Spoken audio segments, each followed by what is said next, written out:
When I bought my house in the quiet suburbs of Maplewood, I thought I was finally getting away from all the chaos of city life. I'd spent 12 years working as a police officer in the downtown precinct, long nights, tense calls, constant noise, and the kind of adrenaline you can't just switch off. The suburbs promised something different: calm mornings, the sound of birds instead of sirens, and the smell of freshly cut grass instead of exhaust fumes. I didn't tell anyone at the time, not my realtor, not my neighbors, that I was a cop. After all, this was supposed to be my escape. My sanctuary. A place where I could just be Michael, not Officer Grant from the 12th Precinct. The first few weeks were perfect. I'd get up early, brew a cup of coffee, sit out on the back porch, and watch the sunrise over the oaks. The neighborhood seemed peaceful enough: neat lawns, polite hellos, and quiet evenings. There was a homeowners association, of course, but I didn't think much of it. The realtor had mentioned it in passing, saying, "They just make sure the neighborhood stays clean and organized." Fair enough. I wasn't one to break rules. I'd seen what disorder could do to people. But it didn't take long before I noticed something off. It started small. A note taped to my mailbox: "Please move your trash bins out of sight." Okay, fine. I moved them behind the garage. A week later, another note: "Your lawn is 2 inches higher than the community standard." I shrugged it off and mowed it that same evening. Then came a third note, this one not so friendly. "You are in violation of HOA Regulation 3.4C, unapproved modifications to exterior lighting." I stared at it for a long minute, trying to figure out what that even meant. I'd only replaced the porch light bulb with a warmer hue, something softer than the harsh white it came with. I figured maybe they were sticklers for uniformity, but still, this was ridiculous. That was my first introduction to Karen. Her real name was Deborah Kensington, but everyone called her Karen, partly because of her haircut, partly because of her attitude, and mostly because she fit the description to a T. She was the self-appointed queen of the Maplewood HOA, though technically there was a board of 5 people. In reality, everyone knew that if Karen didn't approve, it didn't happen. She had that kind of personality, loud, controlling, and constantly convinced that she was protecting community standards. The first time she came to my door, it was a Sunday afternoon. I was cleaning my truck in the driveway when I saw her marching up the sidewalk, clipboard in hand, sunglasses perched like a crown of authority. "Mr. Grant," she called, as if she were scolding a teenager. I wiped my hands on a towel and turned to face her. "Afternoon," I said casually. She didn't smile. "We've received several complaints about your outdoor lighting. It doesn't conform to the approved lumens range for exterior fixtures in Maplewood." I raised an eyebrow. "Lumens range?" "Yes," she said, tapping her clipboard. "The light you've installed is considered amber warm, which is not consistent with the community's neutral white aesthetic." I almost laughed. I'd dealt with gang leaders, armed suspects, and domestic disputes, but this woman was scolding me over light color. "I'll look into it," I said simply. She frowned. "Please make sure it's done promptly. Non-compliance can result in a fine." That was my first face-to-face with Karen. I thought it was over after that. I changed the bulb back, thinking it would keep her off my back. But a week later, I caught her standing at the edge of my driveway, taking photos of my property. I walked out slowly. "Something I can help you with?" She startled a bit, then straightened her posture. "Just documenting compliance. It's standard procedure." "Is that so?" I said, crossing my arms. "You know, some people might call it trespassing." "I'm on public property," she shot back quickly, though her voice wavered. I gave her a long, cold stare, the kind that made even seasoned criminals hesitate. Old habits die hard. She turned away after a moment, muttering something about just doing her job. Over the next few months, her harassment grew bolder. Notes turned into fines. Fines turned into threats. Every small thing I did, whether it was leaving my truck parked in the driveway overnight, or my dog barking once too long, became an incident. It was clear now, Karen had made me her personal project. I didn't fight back, not yet. I'd learned a long time ago that some people crave control. Take it from a cop, the worst thing you can do with a control freak is let them think they've won. So I let her keep writing her little letters. I paid a few minor fines just to avoid the drama. I wanted peace, not another fight. Then came the day that changed everything. It was a Friday morning, late spring. I'd worked the night shift downtown filling in for a buddy and got home around 7 a.m. exhausted. I went straight to bed. My curtains were drawn, my phone was off, and the house was quiet.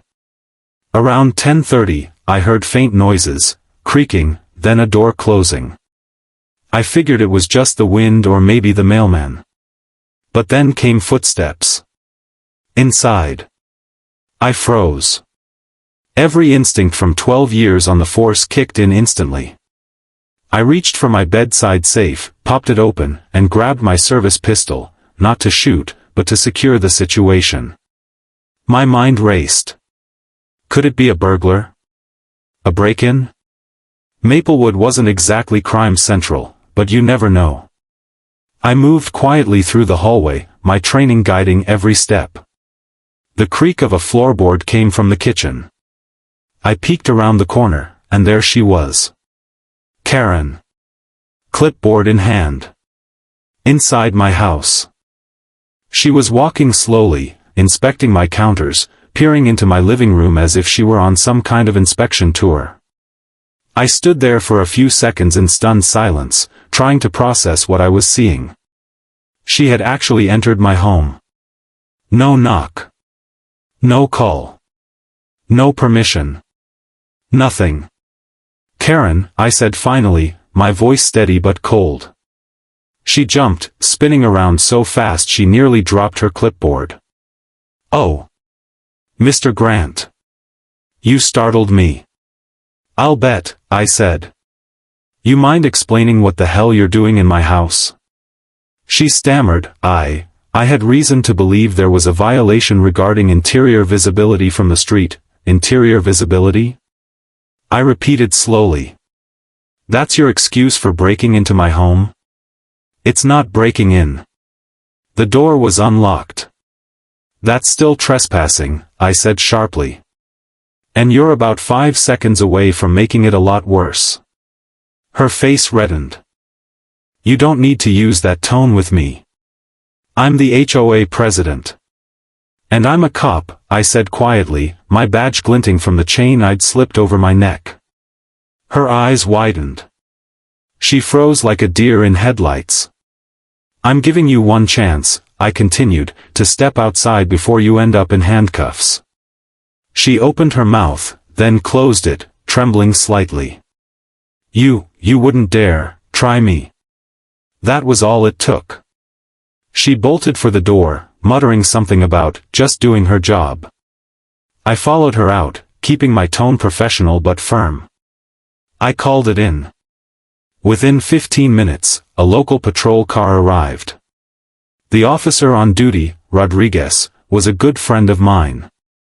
When I explained what happened, he looked stunned. She went inside your house, he asked, shaking his head. Without consent, I confirmed. And she admitted it.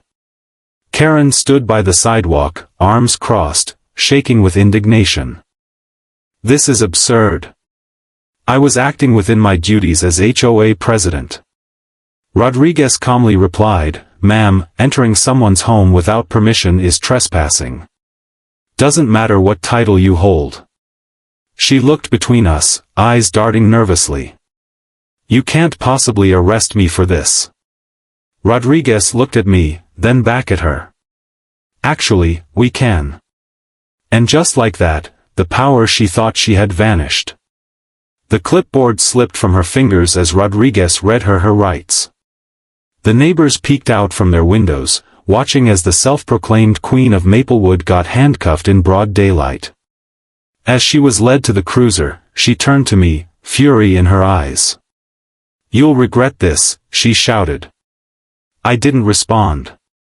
I just stood there, watching silently, the same way I'd done 100 times before when someone realized the consequences of crossing a line. But I knew this wasn't over. Because people like Karen, they don't go down quietly. And she was about to find out that when you push a cop too far, even in the suburbs, justice follows you home. The morning after Karen's arrest, the entire neighborhood felt different. You could feel the silence. The kind that happens when everyone knows something explosive just went down, but no one wants to be the first to talk about it. When I stepped outside to grab my mail, I caught more than a few pairs of eyes peeking out from blinds and behind fences.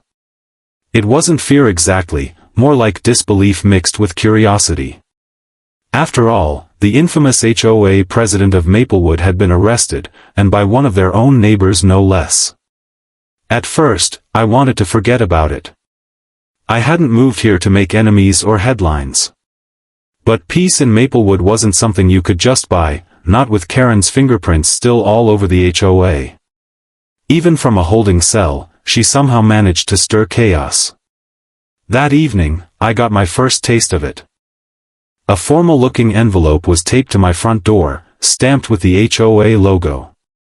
The letter inside was laughable, written in the same cold, officious tone that Karen loved to use. "Dear resident, you are hereby notified of multiple violations under Maplewood HOA guidelines, including unapproved alterations to exterior paint, unregistered vehicle parking, and failure to comply with inspection requests. Immediate corrective action is required within 7 days to avoid further penalties." It was signed by acting president, Martin Riley. I'd met Martin once or twice, a nervous guy, mid-50s, always smelled faintly of fertilizer and wore sweater vests no matter the season. The kind of man who followed orders instead of making them. I had no doubt Karen was still pulling his strings from behind the scenes. I laughed quietly, crumpled the letter, and tossed it in the trash. But I should have known better. The next day, 2 HOA inspectors showed up while I was washing my truck.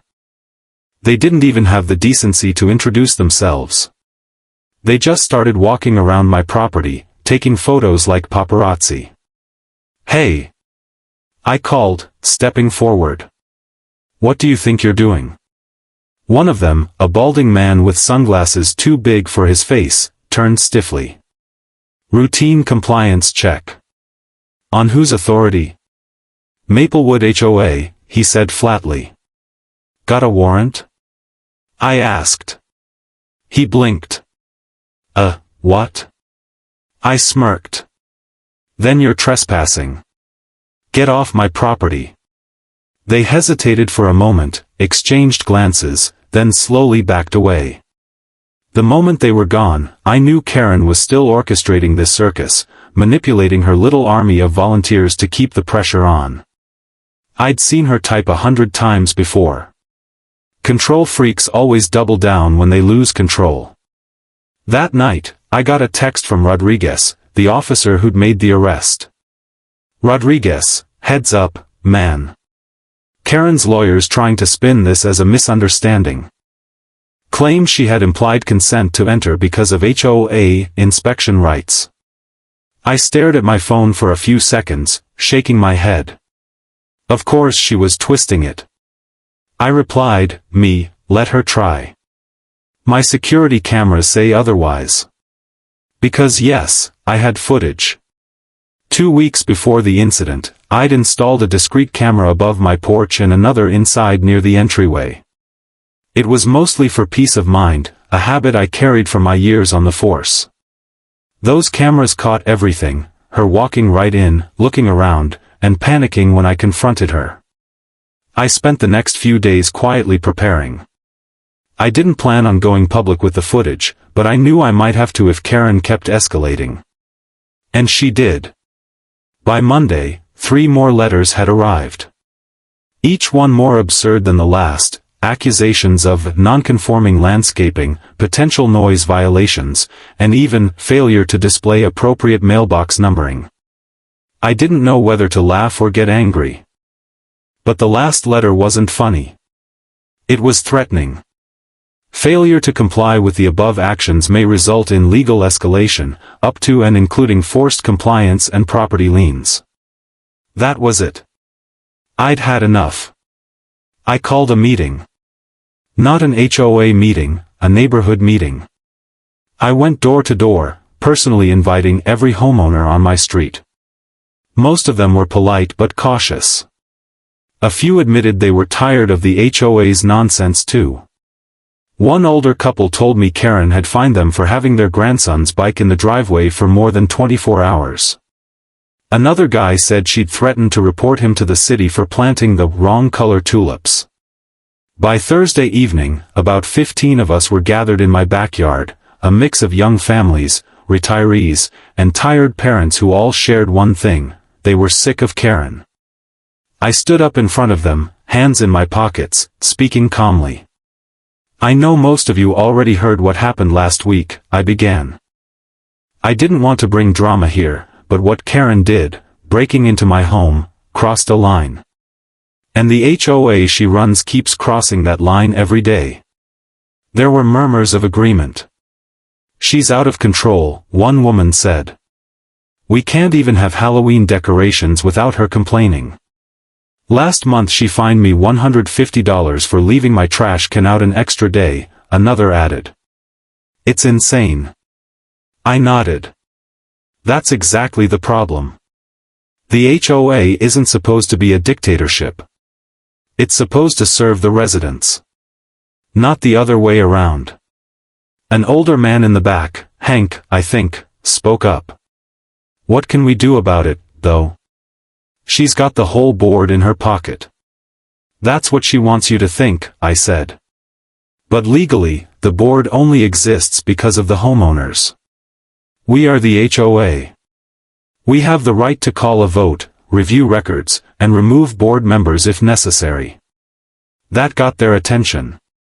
I'd done my research. HOA laws are a mess, every state's different, and most people don't bother reading the bylaws. But I had. And what I found was simple: as long as you could get enough signatures from homeowners, you could force a special meeting and vote to recall the board. By the time the night was over, we had over 20 signatures, enough to trigger a recall under Maplewood's own rules. That's when the real war began.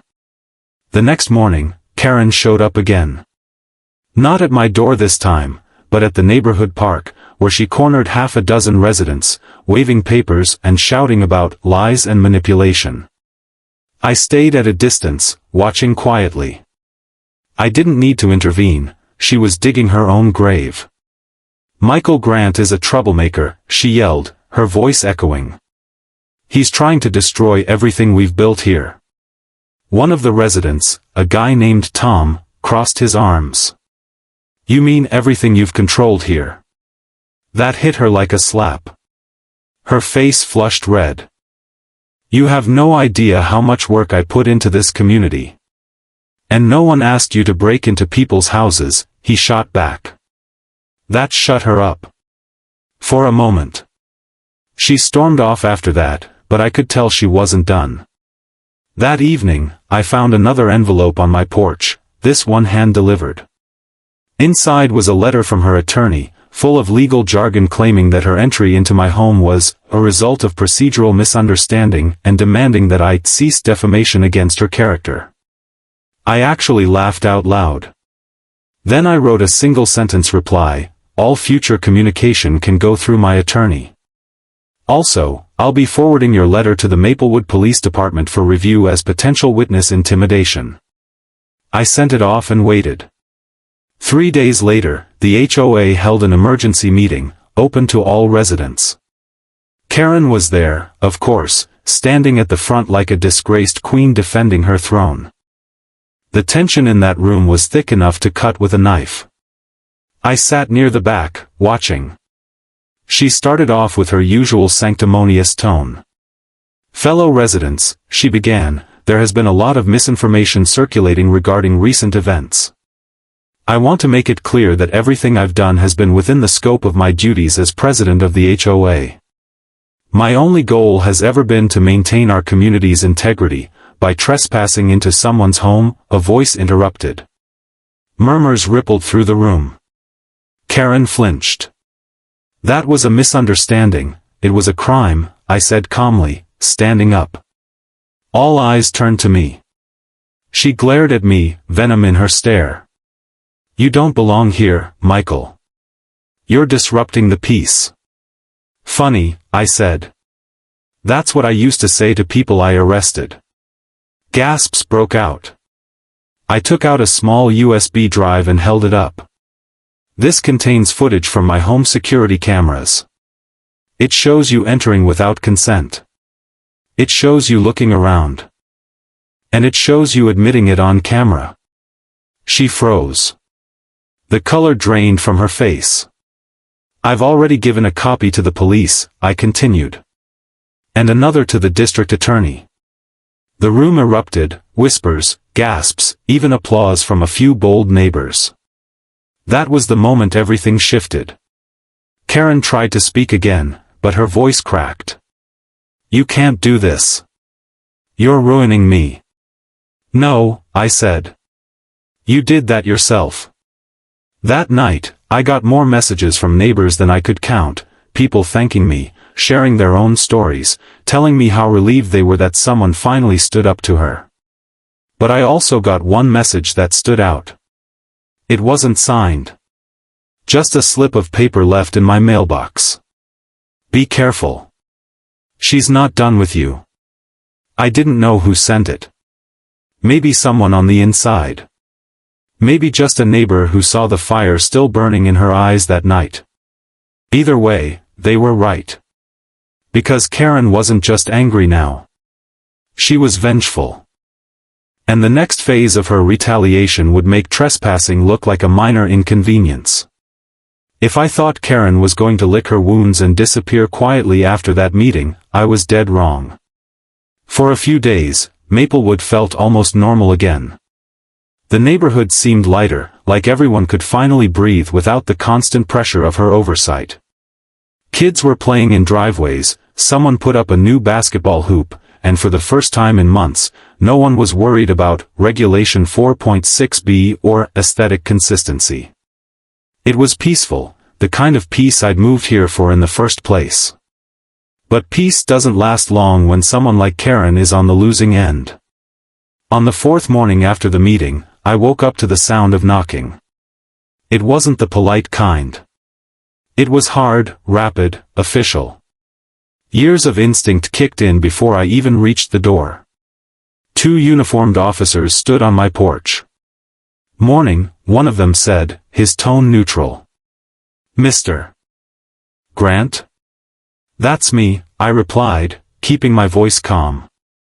Sir, we received a call regarding a possible disturbance and property damage complaint. We just need to ask you a few questions. My first reaction was disbelief. Property damage? From who? The officer glanced at his notepad. A resident named Deborah Kensington. Of course. I sighed, rubbing the bridge of my nose. Let me guess, she claims I vandalized her property. He nodded slightly. She says you damaged her fence and threatened her after the HOA meeting. I almost laughed. That's creative. No, officers, I haven't been anywhere near her house. You're welcome to check my security footage. They exchanged a look. You have video? Multiple angles, I said, stepping aside. Come on in. I'll show you. I pulled up the footage from the previous night, time-stamped, crystal clear. It showed me sitting on my porch until about 9 p.m., drinking coffee and scrolling my phone. The time she claimed the incident happened? 10:30. One of the officers exhaled slowly. That's pretty definitive. The other nodded. We'll make a note of that. Sorry to bother you, Mr. Grant. No problem, I said. I know you're just doing your job. But if she keeps making false reports, let me know. That's harassment. They nodded, thanked me, and left. As soon as the patrol car pulled away, I leaned back against the doorframe, shaking my head. I'd dealt with false reports before, people calling in fake noise complaints, revenge calls, you name it. But having it happen to me, in my own neighborhood, by someone who'd already crossed every possible line? That was a new level of absurdity. Later that day, Rodriguez called. She's doubling down, he said. Filed an official statement. Says she fears for her safety because you're a police officer and might use your position to intimidate her. Unbelievable, I muttered. She's trying to flip the narrative, he added. Her lawyer's feeding it to a local blogger, trying to make you look like some kind of rogue cop harassing a homeowner. That one hit a nerve. My reputation wasn't just a matter of pride, it was my career. I'd spent over a decade building a clean record, serving my city, doing things by the book. I wasn't about to let a power-drunk HOA president smear that because she couldn't admit she was wrong. So I did what any good investigator does, I documented everything. Every letter, every call, every suspicious car parked near my house. I made digital backups of every video, saved screenshots of her social media posts, and kept a running log of dates and times. If she wanted a war of credibility, I was ready. A few days later, things escalated again. I came home from work one afternoon to find 2 city code enforcement officers standing in my driveway, clipboards in hand.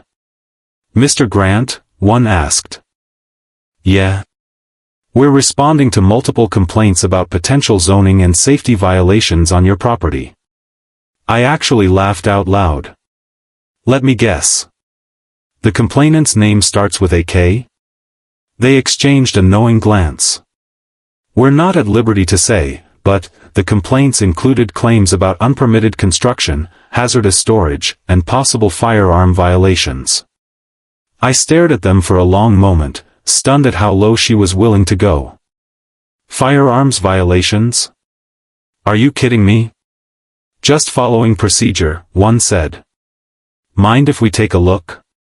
I nodded. Sure. I've got nothing to hide. We walked around the property. No unpermitted construction, no hazards, and certainly nothing illegal. They even checked my garage, everything was neatly locked, cataloged, and properly stored under my federal certification as a law enforcement officer. When they finished, one of them sighed. We've seen this before. Usually it's neighbor disputes or HOA vendettas. I'm sorry you're dealing with this. Me too, I said. But I'm documenting every bit of it. If she keeps this up, it's not going to end well for her. That night, I sat on the porch watching the sun go down, sipping my coffee, when my phone buzzed again, this time with a text from one of the neighbors who'd been at the meeting. Lindsay, you might want to check Facebook. She's posting about you again. I clicked the link. Sure enough, there it was, a long, dramatic post in the Maplewood neighborhood group, written by none other than Karen herself. It saddens me to see our once safe neighborhood under threat by individuals who abuse their positions of power. As HOA president, I've faced intimidation and harassment from a certain resident who has chosen to retaliate rather than cooperate. I only wanted to maintain our community standards, but now I fear for my safety. The comments section was a battlefield. Some people believed her. Others, especially those who'd been at the meeting, didn't. Tom, you broke into his house, Karen. You don't get to play the victim. Marcia, this is getting out of hand. Let's wait for the facts. Karen, replying, you weren't there. You don't know the whole story. Lindsay, we were there. We all saw the footage. It went on for hundreds of comments, arguments spiraling out of control. I could feel the tension spreading across the neighborhood again like wildfire. I didn't respond publicly. That's what she wanted, a reaction. Instead, I called my union rep and filed an internal advisory report with the department. If this mess ever made it to the media, I wanted to be ahead of it.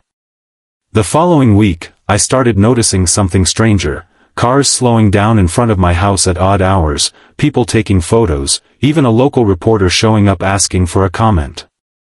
It was clear her fear narrative was working on some level. But what Karen didn't realize was that every lie she spread, every fabricated report, every harassing action, was leaving a trail. A trail that led straight back to her. By then, the district attorney's office had already opened an investigation into her trespassing case. When Rodriguez told me, I asked if it was serious. "Serious enough," he said. "She's been making contradictory statements. And your footage pretty much seals the deal." Still, Karen didn't stop. One evening, around 8:45 p.m., I was sitting in my living room when I heard loud knocking again, but this time, it wasn't the police. It was Karen herself, standing on my porch, her face pale and wild-eyed. "Karen," I said, opening the door halfway. "You really shouldn't be here." "I came to talk," she said quickly, her voice trembling. "You need to stop this. You're ruining everything." "I'm not ruining anything," I said evenly. "You did that when you broke into my home." She stepped closer, her voice dropping to a hiss.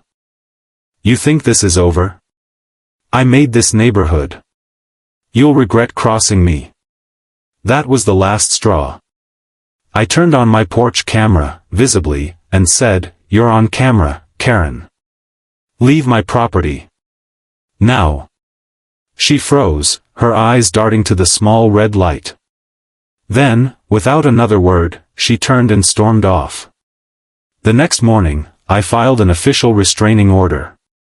When the court approved it 2 days later, I finally felt a small measure of peace. The order prohibited her from coming within 100 yards of me or my property. I thought that might finally force her to stop.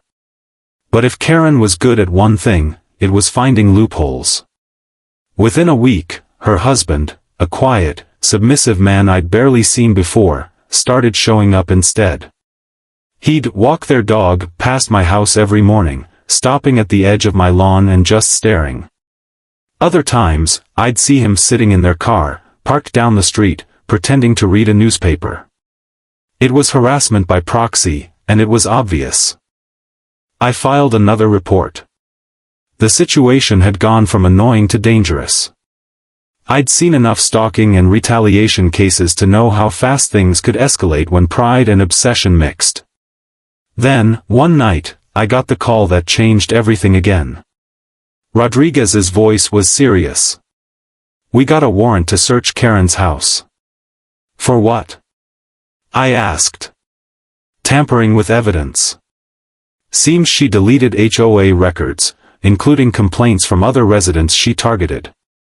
The DA thinks it was an attempt to cover her tracks before the trial." I sat there in silence for a moment, the weight of it sinking in. It wasn't just me she'd been tormenting. She'd been abusing her position for years, fining people unfairly, fabricating rules, and intimidating anyone who pushed back. When they executed the warrant, they found more than anyone expected: fake letters, altered meeting minutes, even screenshots of fabricated violations she'd photoshopped to justify her actions. The local news ran the story within 24 hours, HOA president under investigation for harassment and evidence tampering.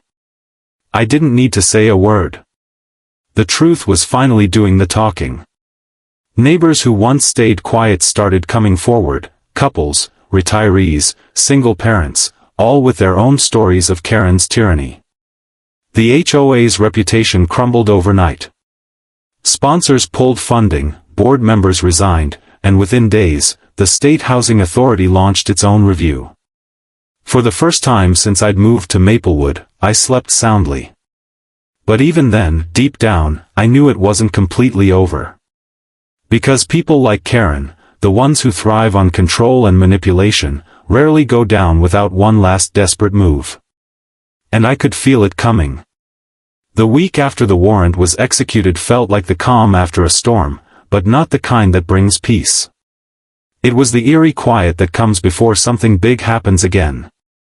Even the air in Maplewood seemed heavier, thick with tension and rumors. Every neighbor had a version of the story. Some said Karen had fled town, others claimed she was plotting a lawsuit. A few whispered that she'd been seen driving around late at night, circling houses like a ghost refusing to move on. I wasn't surprised. People like her never let go easily. Control wasn't just a habit, it was an addiction. The HOA, now leaderless and collapsing under public pressure, called for emergency elections. I didn't plan on running for anything, but several neighbors urged me to at least attend. "You started this," Tom told me one evening. "You should be there when it ends."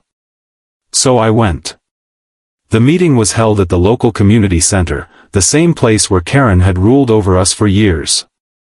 The fluorescent lights flickered, and the folding chairs were arranged in rows facing a makeshift podium. The mood was a mix of relief, anger, and exhaustion. Martin Riley, the nervous interim president, stood at the front, sweating through his shirt. "All right, everyone," he began, fumbling with his papers. "Given recent events, the board has decided to dissolve temporarily pending new elections.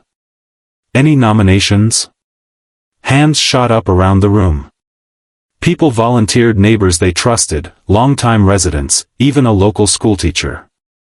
It felt like Maplewood was finally rebuilding itself. But halfway through the meeting, the doors swung open, hard. And there she was. Karen. She walked in like she owned the place, wearing a sharp gray suit and dark sunglasses, her expression a mask of indignation. The room went dead silent. "I see democracy's thriving," she said, her voice dripping with sarcasm. "Holding meetings about me now, are we?" Martin looked like he was about to faint. "Ms. Kensington," he stammered, "you're currently under investigation. You shouldn't be here." "Oh, please," she snapped. "That's all being handled." "Lies, exaggerations, you know how gossip spreads. But I'll tell you what isn't gossip, the fact that this entire process is illegitimate. You can't just dissolve an HOA without a board-approved vote." The murmurs started immediately. A few people whispered agreement, others, disbelief. I stood slowly. "Karen," I said calmly, "this meeting was called because of your actions. You broke into my home. You forged documents. You harassed residents. You have no authority here anymore." She turned toward me, removing her sunglasses with a dramatic flick. Her eyes were bloodshot, her expression unhinged. "You think you've won, don't you? You think you can just walk in here, ruin my life, and play the hero?" "I didn't ruin your life," I replied. "You did that yourself." Her laugh was cold, sharp, and joyless. "You always act so righteous, Officer Grant.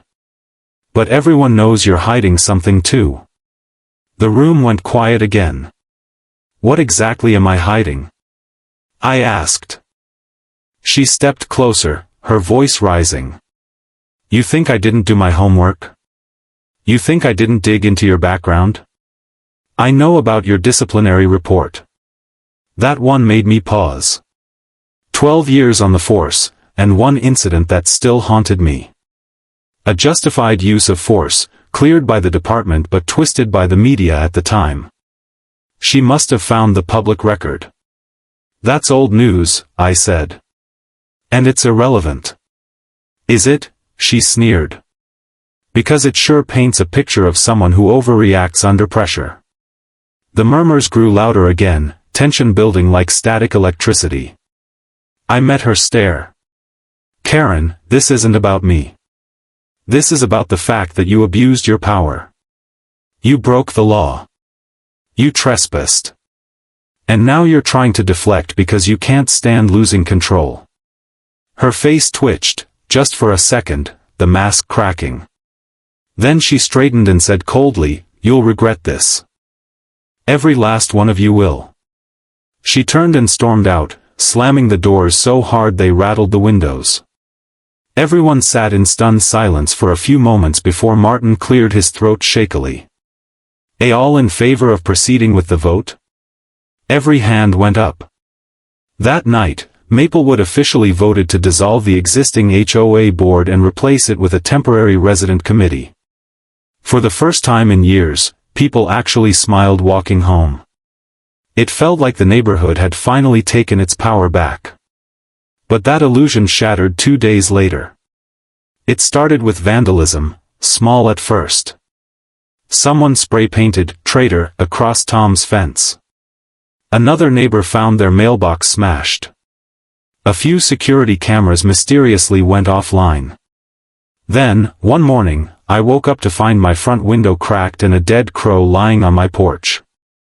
I'd seen intimidation tactics before, and this had Karen written all over it. I reported everything, of course, but without solid proof it was her. The police couldn't act yet. Still, I knew she was behind it. I could feel it. Her anger had boiled past rational thought. Then came the night everything exploded. It was late, just after midnight, when I heard the alarm from my garage blaring. I grabbed my flashlight, threw on a jacket, and headed outside. The air was cold and still, and the distant hum of streetlights buzzed faintly in the silence. When I reached the garage, I saw the door slightly open, pried loose. I raised my flashlight and froze. Karen was inside. She was standing by my tool bench, rummaging through a box of old case files I'd stored from my police work. "Karen!" I barked. She jumped, spinning around, her face pale in the beam of light. You weren't supposed to be here." "This is my house," I snapped. "You're breaking and entering again." She took a step back, trembling but defiant. "You did this to me. You humiliated me, ruined my reputation. I just needed proof that you're not who you say you are." "What proof?" I demanded. "You're trespassing again, Karen. This is a felony now." She shook her head wildly, her voice cracking. "You think you're untouchable because you wear a badge. But I'll expose you. I'll make everyone see." "Karen, drop whatever you're holding," I ordered, slipping into that tone I'd used 100 times on the job, calm, authoritative, final. "Now." She froze, then slowly set down the folder she'd grabbed. That's when I noticed something glinting in her hand. Not a gun, thank God, but a small canister. Pepper spray. "Don't make this worse," I warned. But she was beyond reasoning. "You deserve this," she screamed, raising the canister. I ducked instinctively and reached for her wrist, twisting it just enough to disarm her without hurting her. The spray hissed harmlessly into the air, burning my nostrils. She fought, clawing, screaming incoherently until I managed to get control. "Stop resisting," I commanded. "You're under arrest." Her voice broke into a sob. "You can't arrest me." "Not again." I secured her hands and called it in.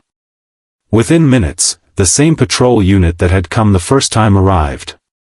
Rodriguez himself showed up, disbelief written all over his face. "She broke in again?" he asked, shaking his head. "Twice in 2 months," I said flatly. "And this time she tried to assault me." Karen was sobbing now, all that arrogance gone, replaced with panic. "You don't understand.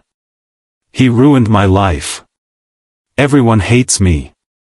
I just wanted to make it right." Rodriguez looked at her sadly. "Karen, you did this to yourself." As they led her to the squad car again, I stood there watching, just like before, but this time it didn't feel satisfying. It felt heavy. Like watching a train wreck you couldn't stop. She turned one last time before getting in the car, her voice hoarse. "You think you've won, Michael. But this isn't over." I didn't respond. I didn't need to.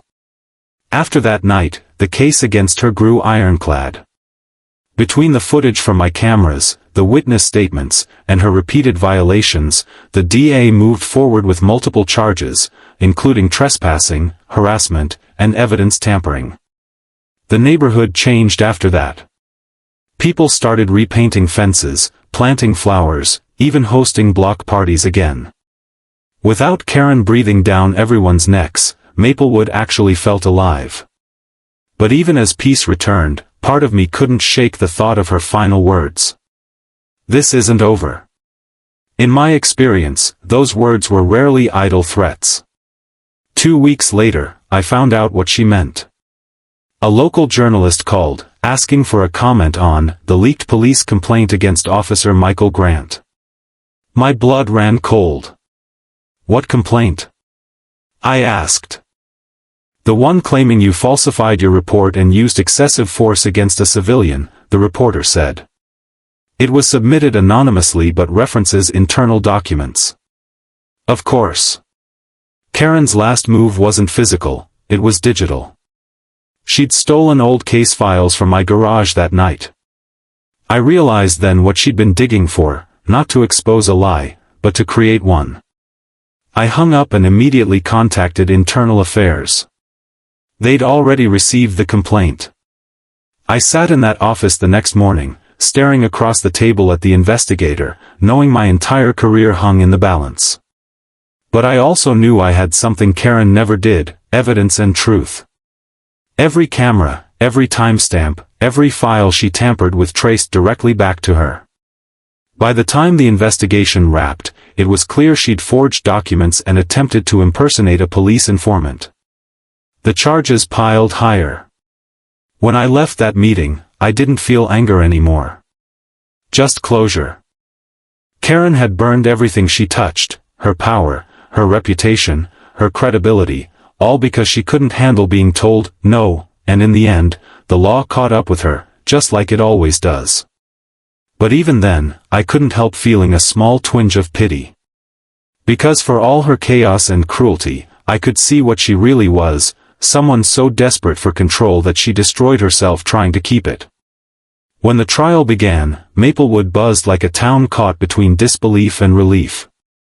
Everyone had their own version of the story, the cop who stood up to the HOA tyrant, the woman who lost her mind over power, the neighborhood that finally woke up. But none of the rumors captured what it actually felt like to stand in that courtroom, face to face with Karen Kensington one last time. It had been 3 months since her second arrest. 3 months of hearings, depositions, and endless paperwork. The state had built a strong case: breaking and entering, harassment, criminal trespass, falsifying evidence, and obstruction of justice. On top of that, there were civil suits filed by half a dozen neighbors who had endured years of her bullying. When the bailiff called her name, she entered the courtroom wearing a gray county jumpsuit. Her once perfect hair was tied back, her face pale and drawn. She still carried that unmistakable aura of superiority, but it was fractured now, like glass barely holding together. I sat behind the prosecution table, not as a cop this time, but as a victim and witness. The prosecutor, Assistant District Attorney Julia Marks, stood and began her opening statement. "Ladies and gentlemen of the jury," she said, her voice clear and deliberate, "this case is not about a homeowners association dispute. It's about abuse of power, and a refusal to respect the law." Karen's defense attorney, a sharp man named Rickson Hale, tried to spin it differently. "My client," he began, "was unfairly targeted, slandered, and provoked by a police officer with a personal vendetta. Her actions were desperate, not criminal. It was a bold move, one that might have worked on someone who didn't know Karen. But I could see the jurors' faces. They weren't buying it. When it was my turn to testify, I walked to the stand in full uniform, not because I needed to remind anyone of who I was, but because I wanted to show that the badge still stood for something real.